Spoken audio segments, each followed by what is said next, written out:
So I got this Telecaster maybe about 6 months ago used, and it's been my primary gigging guitar when I play rock or pop or soul or anything that doesn't require an arch top.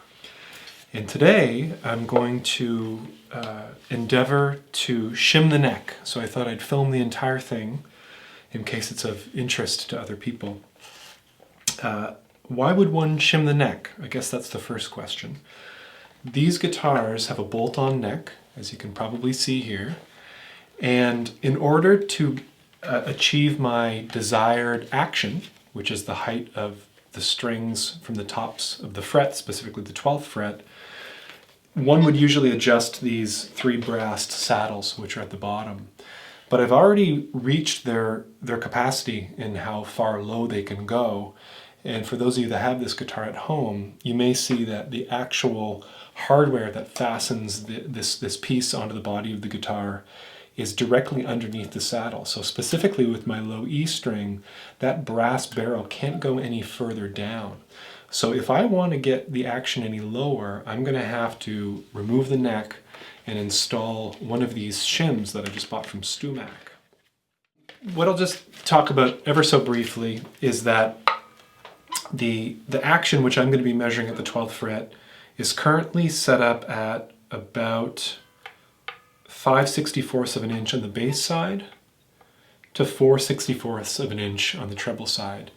And that's pretty standard, I think. I haven't read what Fender usually sets these up for, but seeing as I have such a light attack with my right hand, I want to see if I can get away with a 1/64 of an inch lower on both sides.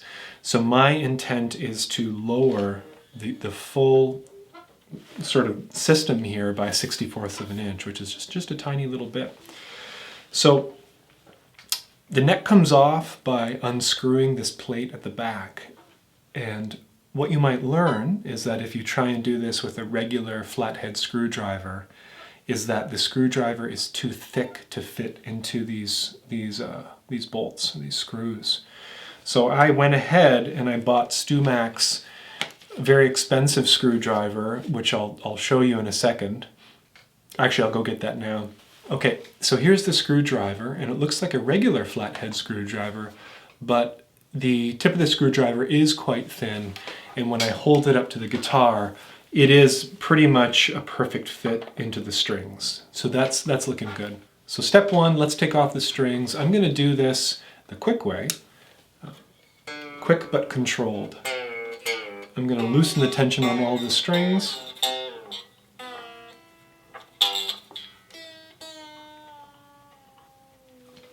And then I'm going to cut them.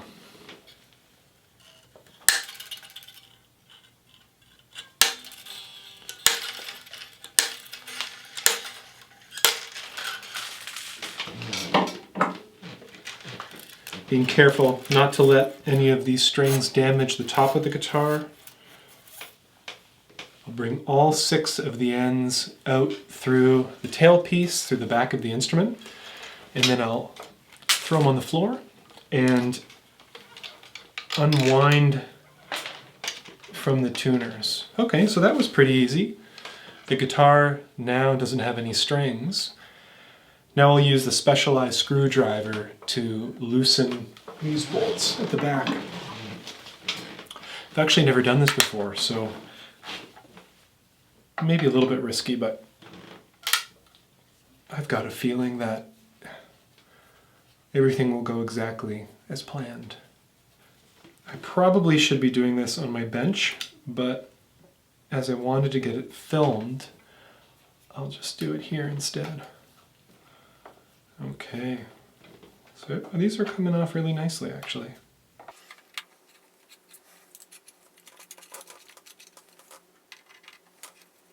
Okay, here's the plate that comes off the back, and then in theory the neck should slide right off. So what we see here is a bit of a stamp. I don't know if that's visible. Maybe if I hold it back here, I'll take a photo of it and put it in the comments perhaps. But it says November 24th, 2023. Yeah, we see a barcode over here. And the shim is going to sit right in between the bottom of this neck inside the pocket. And what it's going to do is it's going to angle that neck by a certain amount of degrees so that the neck is leaning back forward, back towards the player, towards me, allowing for me to have a little bit more play on those saddles. So I'll pause the video there and I'll take a closer look and see which shim I think is the most appropriate one. It is tapered, so it's got a thinner part and a thicker part. The thinner part I'm going to put up top, the thicker part down at the bottom. So it's angling the neck in a way so that the string angle will be coming and hitting the plane of the top a little bit higher. So that looks like it's in there just great. Do a little blow for good luck. Now we're going to reassemble the neck. This is going to go on, oh boy, that'll be in the blooper reel. Just got to make sure I got everything right. So that's going to go there. This is going to go up top like this.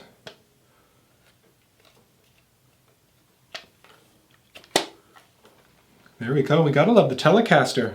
Easy to work on, easy to take apart, very easy to put back together. So now in theory, I can put the plate back on and put those screws back in, and my neck angle will be adjusted. So let's try that out. Okay, so the neck is very secure, despite the fact that the tip of my screwdriver is a little bit stripped. Maybe I'll contact StewMac about that. But I'm going to put the strings back on, string it up, and then we will see how things are feeling. Okay, so I'm going to restring this guitar now, and the strings that I use are D'Addario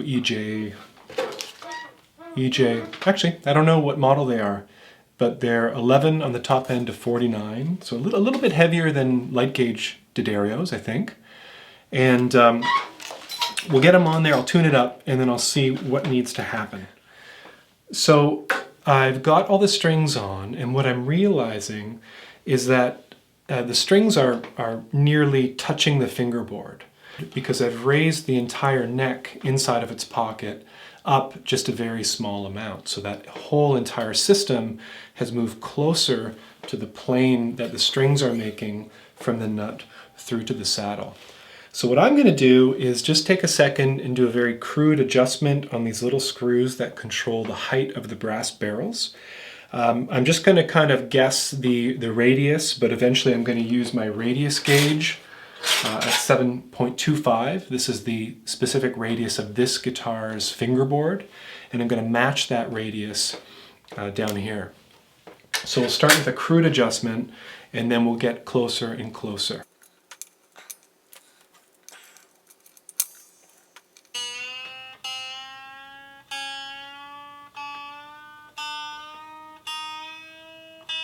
I'm not worried about perfect pitch right now. They are still way, way too close, so we're going to need to elevate those saddles even more. So let's take a second to do that. I'm going to relieve a bit of tension. I've got a small flathead screwdriver that's just a little bit more robust. It hopefully, yeah, still fits in there just great. Oh yeah, that's much, much better. Ah. Okay, I'm liking what I'm seeing. So I actually think this will work great. Let's take a quick measurement. I still have a little bit of height on my screws, so that seems to be working out quite well. If I take a measurement with my machinist ruler on the bass side, I'm looking at an action height right now of 3/64 of an inch. So I'm actually going to bring that up a little bit more. Like I said, I have a really light touch with my right hand, so I can get away with fairly low action. This wouldn't be appropriate for a lot of players, especially if you have a heavy attack. If you're playing blues on a Telecaster, or, it wouldn't be right. Actually, so that's looking really good.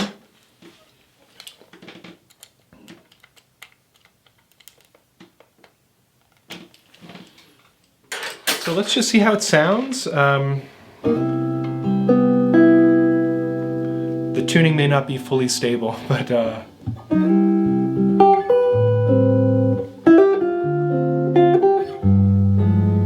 sounds pretty good.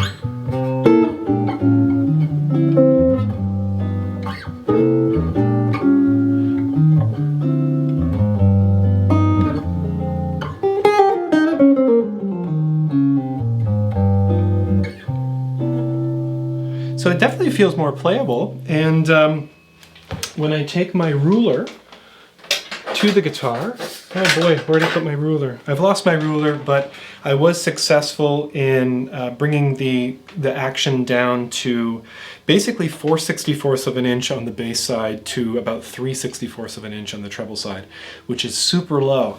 But if you have a light touch, you can hear that all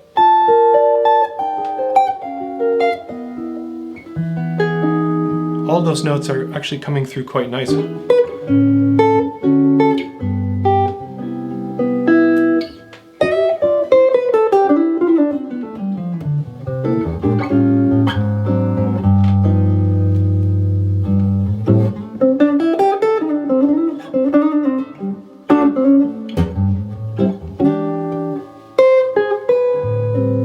So thanks for watching. That was probably as interesting for me as it was for you watching.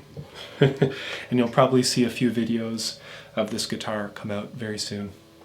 Have a great day.